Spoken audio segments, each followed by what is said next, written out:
बोल रहे पत्रकारों से बातचीत चल रही है। But it was a very good deal for the Prime Minister and his businessman friend, who is 45,000 crores in debt, who has never built an aeroplane in his life. They have taken away jobs from HAL, the youngsters of Karnataka, thousands and thousands of technical jobs of the highest value addition could have come to Karnataka. But Mr. Narendra Modi chose to give that deal to his friend. He didn't follow the procedure. He didn't ask the cabinet committee on security. He paid 1,500 crores for a plane that the UP had worked out at 700 crores. Of course it's a great deal. It's a great, absolutely smashing deal for Mr. Narendra Modi, and you can see the effects of it in the amount of money they're throwing around in the state. And regarding the Prime Minister question, Mr. Narendra Modi likes to distract people. This election is nothing to do with Rahul Gandhi. This election is to do with the future of Karnataka. Mr. Narendra Modi has nothing to say about the future of Karnataka. So he likes to distract it, so I'm not going to engage in that distraction. Thank you. Shri Arun Singh. Rahul Gandhi को आप सुन रहे थे प्रधानमंत्री नरेंद्र मोदी पर हमला बोलते हुए और ये कहते हुए कि कर्नाटक के चुनाव में मुद्दे को भड़काने की कोशिश की गई है बीजेपी की ओर से। कर्नाटक के लिए कोई विजन है नहीं, लिहाजा अब इस चुनाव में मुद्दे से हटकर चुनाव लड़ा जा रहा है। खुद को गरीब बताते हुए कहा कि कांग्रेस पार्टी का दलितों से कोई लेना देना है नहीं, सिर्फ वो उनके मुद्दे उठाते हैं और जो सबसे बड़ा उनका पॉलिटिकल प्लान है, कांग्रेस पार्टी को दलितों से कुछ लेना देना नहीं और सिर्फ वो उनके मुद्दे उठाते हैं और तो मुद्दे तो उठाते हैं। हमारा ये सवाल है कि प्रधानमंत्री उनके मुद्दे क्यों नहीं उठा रहे हैं? मतलब इस बार तो प्रधानमंत्री हमारी बात कर रहे हैं। हमने कहा है कि दलितों को मारा जा रहा है, पीटा जा रहा है, कूटा जा रहा है, दबाया जा रहा है। रोहित वेमुला खड़ा होता है, कहता है मुझे शिक्षा चाहिए, उसको कुचल के मार दिया जाता है, चिट्ठी जाती है, उसको दबा दिया जाता है। वक्त यहाँ पर ब्रेक का, जल्द वापस लौटते हैं। राहुल गांधी प्रेस कॉन्फ्रेंस कर रहे हैं। China especially, we saw that you had tweeted once appreciating the Prime Minister's stance when he was going to run, and appreciating Doklam. Can you just hold the mic closer to you so I can hear you? On the Doklam issue, you had wished him all support, but somehow we see that the Doklam issue continues to be debated. I wish the Prime Minister. What is your stance? I wish the Prime Minister support because he is the leader of our country.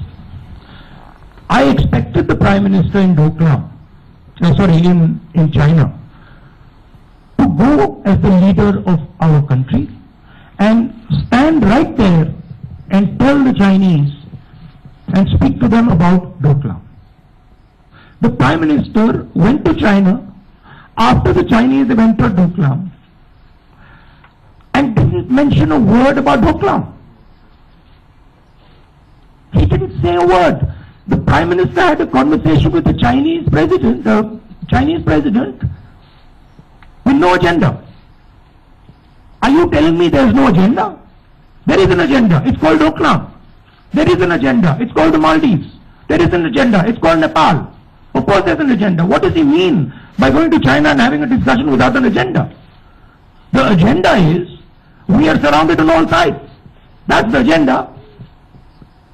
It's pretty clear. But you guys don't like to hear that. I don't know why. No. You guys are uncomfortable. You guys have been able to take it the way it should have been taken up? Absolutely not. Our foreign policy has been decimated. Our foreign policy has been completely decimated. Across the board. And it's because the Prime Minister views foreign policy as an individual exercise. He's under the impression that he can go and have a personal conversation with the President of China or the President of Nepal and everything will magically happen. There are huge forces involved in this and the Prime Minister needs to take into account the extremely talented people who are sitting in the Foreign Ministry.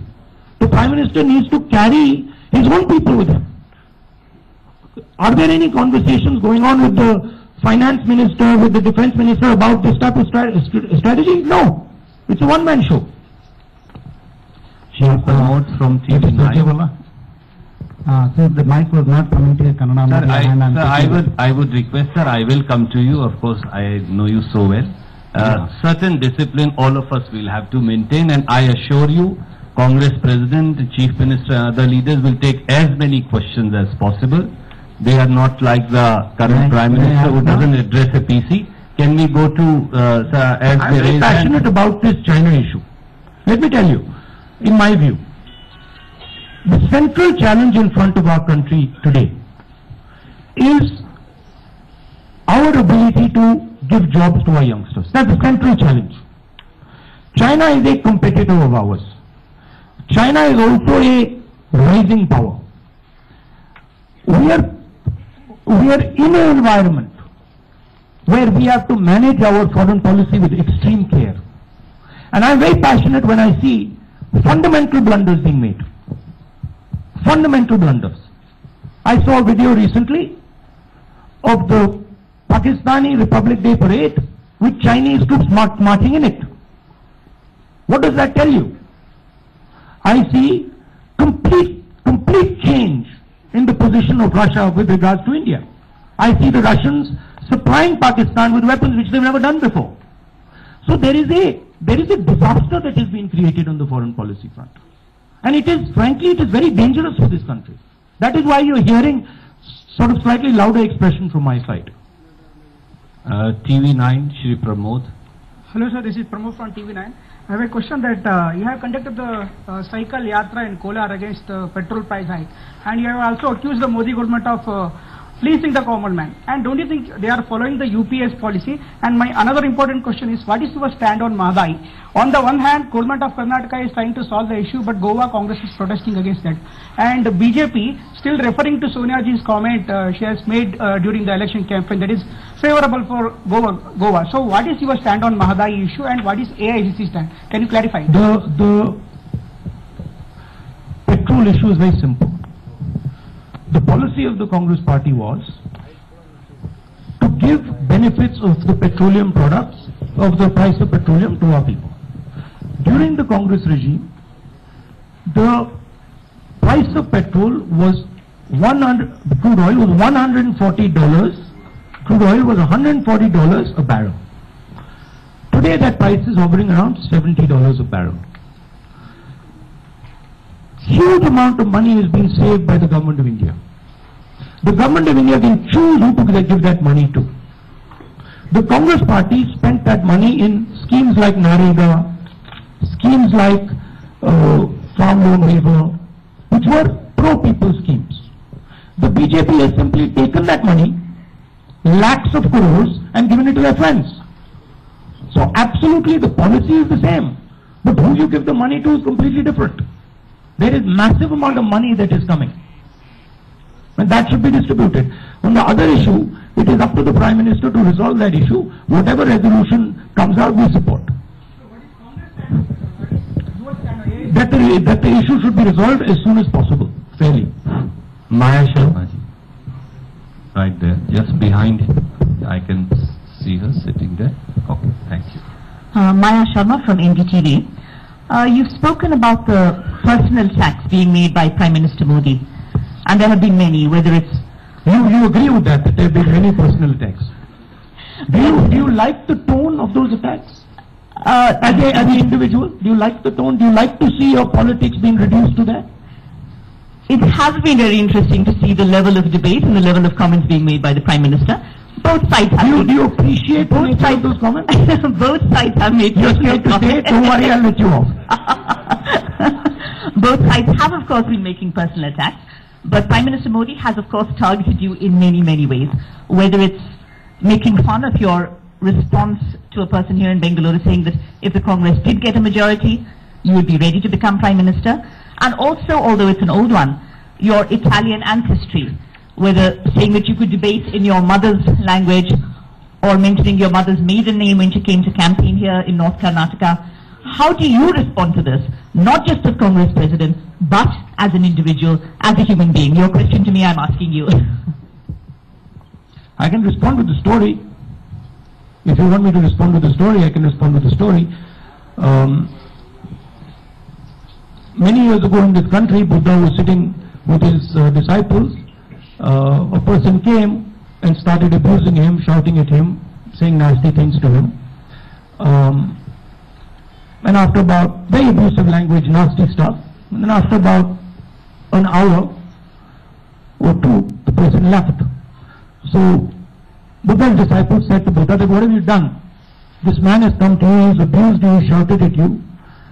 Why didn't you respond? And Buddha said, you see, the thing is, he got me the gift of anger. I didn't want it. I didn't take it. After some time, he went away. So Mr. Modi has anger inside him. And he's got anger for everybody, not only for me. I am a lightning rod of that anger. I attract that anger because he sees a threat from me.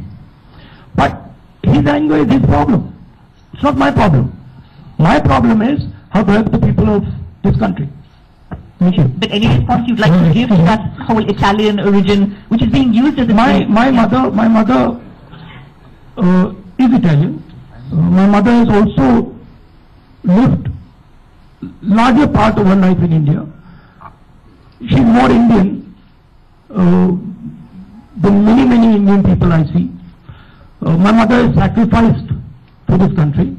My mother has suffered for this country, and it shows the quality of the Prime Minister when he makes these type of comments. It shows the quality of the man, and I'm happy to let him do so. If he enjoys himself, if he likes it, welcome. Have a nice day. Well, Deepa on the right side. Can you kindly pass on the mic to her? Yes, sir, I've noted that. So Deepa from CNN News 18.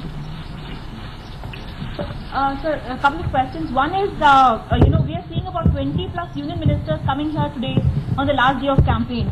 What do you have to say about this deluge of the, BJP's top leadership here in Karnataka? Secondly, I'll spell it for you. PANIC. Okay. Panic.